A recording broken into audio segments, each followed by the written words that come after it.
Hello Zoya,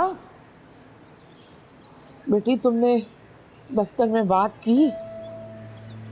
कुछ भी करो, कोशिश करो, कैसे भी, बस कुछ भी करो तुम।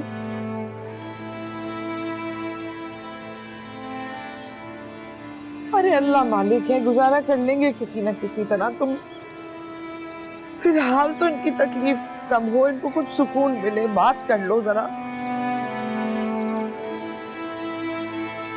हाँ बहुत दर्द हो रहा है, कोई है? ओ मर गया। अरे कहाँ गए? अरे कहाँ मर गए सब? फजल, फजल मेरे बच्चे, आके इंजेक्शन लगा दो। इनकी तबीयत बड़ी खराब हो रही है, बहुत तकलीफ है।